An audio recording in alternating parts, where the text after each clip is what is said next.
ஸ்ரீராமகிருஷ்ணா கலையறிவியல் கல்லூரியில் பன்னாட்டு கருத்தரங்கம். கோவை நவ இந்தியாவில் உள்ள ஸ்ரீராமகிருஷ்ணா கலை மற்றும் அறிவியல் கல்லூரியின் தமிழ்துறை சார்பில் சிந்தனை கவிஞர் கவிதாசன் படைப்புலகம் பன்முக ஆய்வு என்ற தலைப்பில் பன்னாட்டு கருத்தரங்கம் மார்ச் மாதம் நடைபெறவுள்ளது.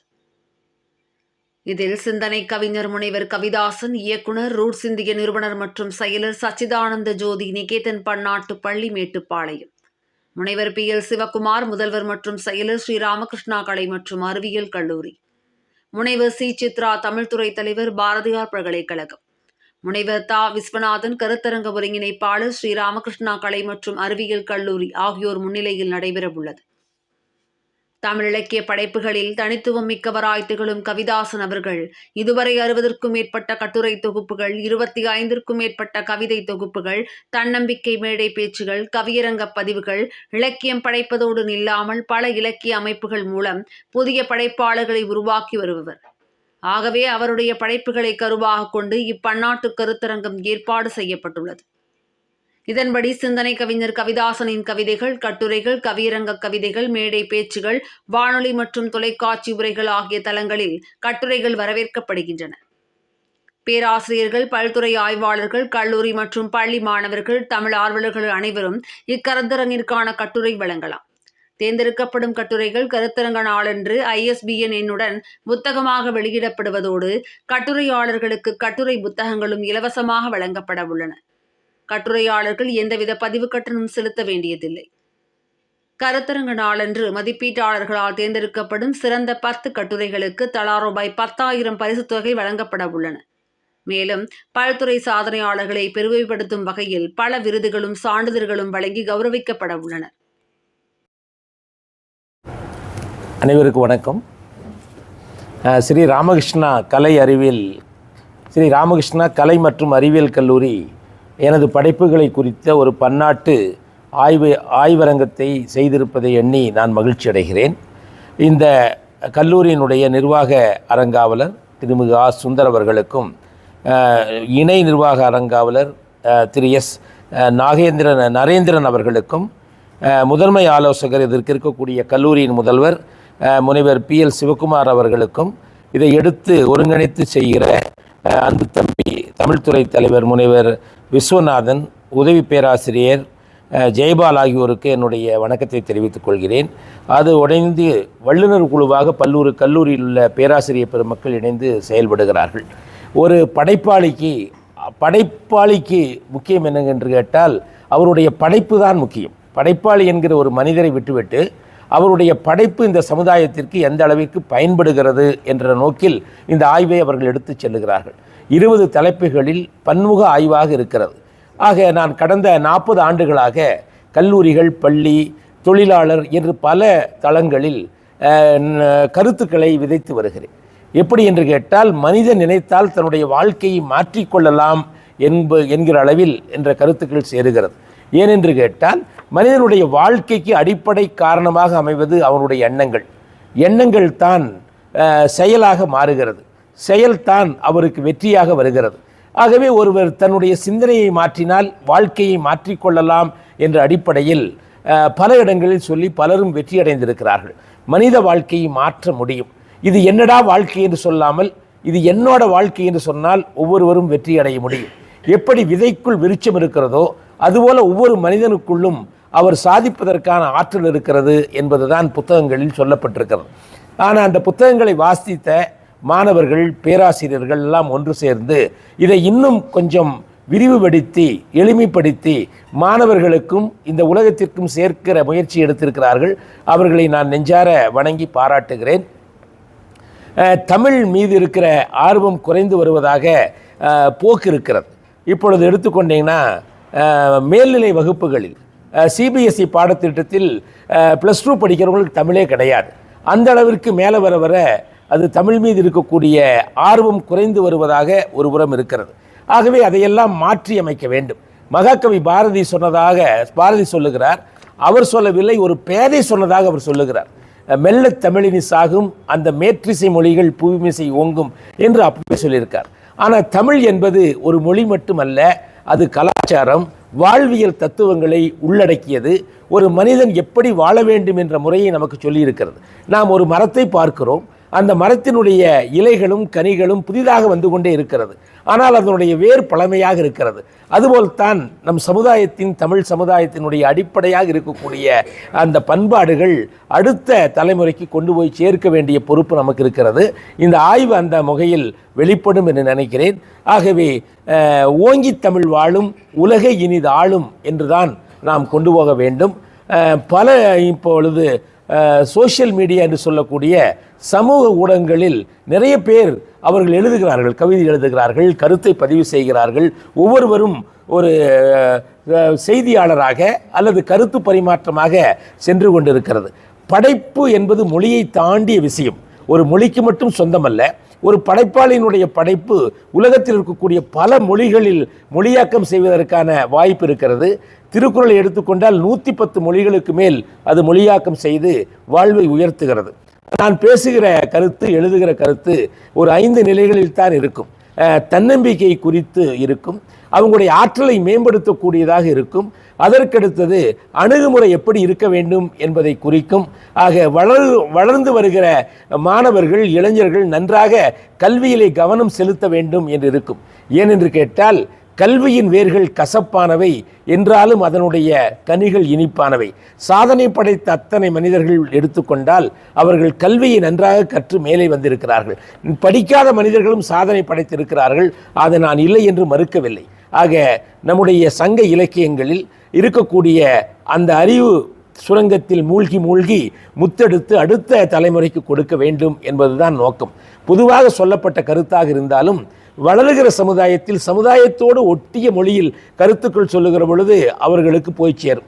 உதாரணத்திற்கு வள்ளுவர் சொல்லுகிறார், நெடுநீர், மறவி, மடி, துயில் இந்நான்கும் கெடுநீரார் காமக்கலன் என்று சொல்கிறார். நெடுநீர் என்று சொன்னால் காலம் தாழ்த்தி செல்வது. அதை நான் சொல்லுகிறேன், தள்ளிப்போடு எண்ணத்தை கிள்ளிப்போடு. ஏனென்றால் நீ தள்ளி தள்ளி போடுவது வேலைகளை அல்ல, உன்னுடைய வெற்றிகளை என்று சொல்லுகிறேன். நேற்று என்பது உடைந்த பானை, நாளை என்பது மதில் மேல் பூனை, இன்று என்பது உன் கையில் உள்ள வீணை, இதை உணர்ந்து கொண்டால் நீ தொட்டிடலாம் வானை என்று சொல்லுகிறோம். ஏன்னா உணவு பதார்த்தங்கள் எடுத்துக்கொண்டால் 2 இருக்குது, கோதுமை இருக்குது, அரிசி இருக்குது. அதைத்தான் நம்ம மாற்றி மாற்றி மாற்றி மாற்றி செய்கிறோம். அதுபோல் ஏற்கனவே நம்முடைய சமுதாயத்தில் சொல்லப்பட்ட கருத்துக்கள் தான். அதை தற்காலிக சமுதாயத்திற்காக அதை வேறு விதமாக நாம் எடுத்து சொல்கிறோம். நெடுநீர் சொன்னேன், மறவினா மறந்து போகிறோம். மறதி என்பது உன் முதல் எதிரி என்கிற. அப்புறம் அதற்கடுத்து சோம்பல் சொல்கிறாரு. நான் என்ன சொல்கிறேன், சுறுசுறுப்பு நெருப்பில் சோம்பலை சாம்பலாக்கு. படுத்து கிடக்கிற சோம்பேறிக்கு பகல் கூட இரவுதான், எழுந்து நடப்பவனுக்கு திரும்பும் திசையெல்லாம் கிழக்குத்தான். உளிவடாத கற்கள் சிலையாவதில்லை, அதுபோல உழைப்பில்லாத கனவு நனவாவதில்லை என்று அவர்களோடு ஒட்டி போகிறோம். இன்னும் சொல்லப்போனால் உயரம் என்றால் எவரெஸ்ட், உயர வேண்டும் என்றால் நெவர் ரெஸ்ட் என்று அங்கே தமிழ் இருந்தாலும் ஆங்கிலத்தையும் சேர்த்து அவர்களுக்கு ஒரு எழுச்சி கொடுக்கிறோம். ஆகவே அந்த முறையைத்தான் சொல்கிறோம். நாம் என்ன சாதிக்க பிறந்தோம் என்பது முக்கியமல்ல, என்ன சாதிக்க பிறந்தோம் என்பது தான் முக்கியம். ஆற்றிலே போய் பார்த்தால் செத்த மீன்களைத்தான் தண்ணீர் இழுத்துச் செல்கிறது, உயிரோடு இருக்கக்கூடிய மீன்கள் தண்ணீரை எதிர்த்து செல்கிறது. முடங்கி கிடந்தால் சிலந்தியும் உன்னை சிறைபிடிக்கும், எழுந்து நடந்தால் எரிமலையும் உனக்கு வழி கொடுக்கும். நீயே ஒரு எரிமலை என்பதை மறந்துவிட்டு அனலுக்காக ஏன் அலைகிறாய்? தன்னம்பிக்கையோடு எழுந்து நின்றால் இமயம் கூட உனக்கு இடுப்பளவுதான், தொடும் வரைதான் சிகரம், தொட்ட பின்பு நீதான் உயரம் என்று மாணவர்களுக்கு, ஆசிரியர்களுக்கு, உழைப்பாளர்களுக்கு என்று பல நிலைகளில் அவர்களுடைய எண்ணத்தை மாற்றுவதற்கான முயற்சியை நான் எடுத்து வருகிறேன். அதனுடைய விளைவாக இத்தனை புத்தகங்கள் வந்திருக்கிறது. அதையெல்லாம் ஆய்வு செய்து ஆசிரியர்களும் மாணவர்களும் படித்து பதப்படுத்தி உங்களுக்கு வழங்க இருக்கிறார்கள். ஆகவே இதை சிறப்பாக செய்து வருகிற, முயற்சி எடுத்திருக்கிற ஸ்ரீ ராமகிருஷ்ணா கலை மற்றும் அறிவியல் கல்லூரியுடைய நிர்வாக அரங்காளர், முதல்வர், தமிழ்துறை பேராசிரியர்கள், இதோடு இணைந்திருக்கிற அத்தனை பேருக்கும் நான் நன்றியை தெரிவித்துக் கொள்கிறேன். பத்திரிகை துறையில் இருக்கக்கூடிய, ஊடகத்துறையில் இருக்கக்கூடிய நீங்களும் பல நிகழ்வுகளில் என்னுடைய கருத்துக்களையும் எண்ணங்களையும் நீங்கள் கேட்டிருக்கிறீர்கள். ஒரு சொல் வெல்லும், ஒரு சொல் கொல்லும், ஒரே ஒரு வார்த்தையில் நம்முடைய வாழ்க்கையை மாற்றிவிட முடியும் என்கிற முயற்சி எடுத்திருக்கிறேன். அவ்வளவுதான்.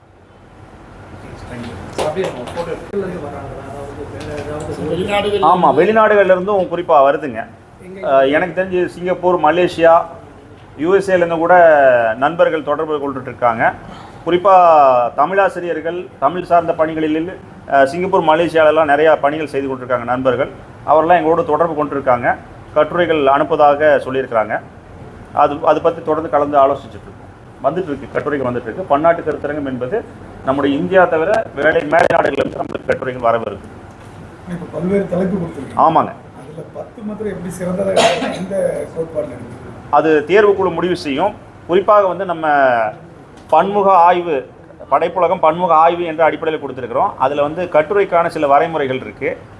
இப்போ மாணவர்கள் எழுதுவாங்க, பேராசிரியர் எழுதுவாங்க, எல்லாத்தையும் தாண்டி கட்டுரைகளுக்கு சில வரைமுறைகள் இருக்குது.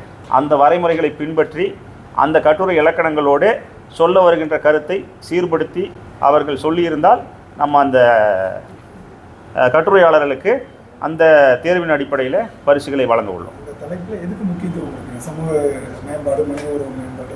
அது கொடுத்தோம்னா நமக்கு ஹின்ஸ் கொடுத்த மாதிரி ஆகிடும். அது நாங்கள் தேர்வுக்குழுவில் அதை முடிவு செய்வோம். ஏன்னா எதில் அந்த கட்டுரைக்குரிய இலக்கணங்கள் எதுக்கு அதிகமாக பொருந்தி இருக்கிறது அப்படிங்கிறது தான் ரொம்ப முக்கியம். முக்கியமாக சொன்னோம்னா கவிதாசனையே சொல்வார், படைப்பாளியை விட படிப்பாளி தான் முக்கியம் அப்படின்னு சொல்லுவார். அதனால் படிப்பாளியாக இருக்கிறவர் ஐயாவினுடைய எழுத்துக்களை எவ்வாறு உள்வாங்கி கொண்டு அதை சிறப்பாக வெளிப்படுத்துகிறார் என்பதை பொறுத்து தான் நம்ம அந்த நிர்ணயத்தை வச்சுக்கிறோம். ஆமாம், அதே தான். வேறு ஏதாவது தமிழ் அறிஞர்கள் கலந்துக்கிறாங்க இதில் பெரும்பாலும் நிறைய எதிர்பார்க்குறோம்.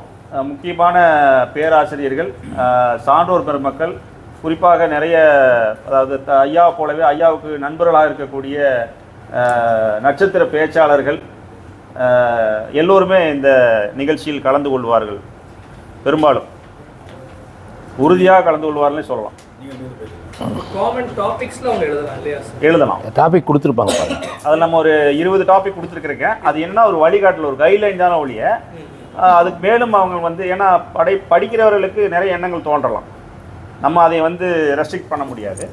அவர்கள் வந்து அதுக்கு அந்த சுதந்திரத்தை நம்ம அவங்களுக்கு கொடுத்துறோம் கட்டுரையாளர்களுக்கு.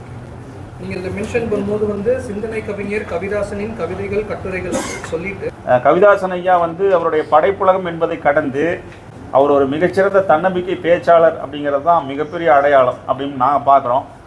அதுவும் குறிப்பாக வந்து நேரடியாக பள்ளி மாணவர்கள்கிட்டையும் கிட்டத்தட்ட அவர் எனக்கு தெரிஞ்சு பல லட்சம் மாணவர்களை, கிட்டத்தட்ட கோடி நெருங்கக்கூடிய அளவிற்கு பல மாணவர்களை பல ஆண்டுகளாக சந்தித்து வருகிறார். தன்னம்பிக்கை நிகழ்ச்சி மூலமாக அவர் அனைத்து மாணவர்களுக்கும் தன்னம்பிக்கை ஊட்டி வருகிறார்.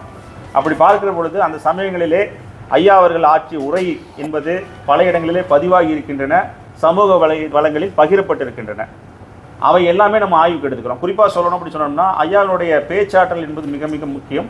அந்த பேச்சாற்றல் வருங்கால சந்ததியினருக்கு ஒரு முன்மாதிரியாக இருக்கும். ஏன்னா இது மாதிரியான தனித்திறன்கள் என்பது வந்து அருகி கொண்டு இருக்கிறது. அந்த சூழலில் இது மாதிரியான ஒரு ஆய்வுகளுக்கு உட்படுத்தும் பொழுது பேச்சுக்களை மாணவர்கள் வளர்த்துக் கொள்வதற்கான ஒரு வாய்ப்பை இது வழங்கும். இது இல்லாமல் வந்துட்டு இந்த ஈவெண்ட்ல அமர்வுகள் எவ்வளவு 2 நாள் கருத்தரங்கம் போல திட்டமிட்டு இருக்கின்றோம். முழுமையாக எப்படி நம்ம புத்தகங்கள் இலவசமாக கொடுக்குறோமோ, பதிவு கட்டணம் இலவசமாக கொடுக்குறோமோ, அதே போல் 2 நாள் முழுக்க வருகிற அனைவருக்குமே அவங்களுக்கு கொடுக்குற கிட்னு சொல்கிறோம் இல்லைங்க, அந்த தொகுப்பு முழுக்க கொடுக்குறோம். அது போக 2 நாள் முழுக்க மதிய உணவு உட்பட அவர்களுக்கு தேநீர் இடைவேளையோடு அத்தனை வசதிகளோடு தான் நம்ம இந்த கருத்தரங்கம் நடத்துகிறோம். அமர்வுகள் என்று பார்க்குற பொழுது இயல்பாகவே ஒரு கருத்தரங்கத்திற்கு வந்து ஒருவர் இதனை ஆய்வு செய்து பல்வேறு பேராசிரியர்களும் ஆய்வாளர்களும், ஏன் கல்லூரி மற்றும் பள்ளி மாணவர்கள் கூட இந்த பன்னாட்டு கருத்தரங்கத்திலே கட்டுரையை வழங்கலாம் என்ற ஒரு சிறப்பு அம்சத்தோடு நாங்கள் இந்த பன்னாட்டு கருத்தரங்கத்தினை திட்டமிட்டிருக்கின்றோம். குறிப்பாக இந்த கருத்தரங்கம் அறிக்கை வெளியீட்டில் பல்வேறு செய்திகளை நாங்கள் கூறியிருக்கின்றோம். மிக முக்கியமாக மற்ற கருத்தரங்கத்திற்கும் நம்முடைய கருத்தரங்கத்திற்கும் இருக்கக்கூடிய மிகப்பெரிய வேறுபாடு அல்லது சிறப்பு என்று சொல்லலாம்.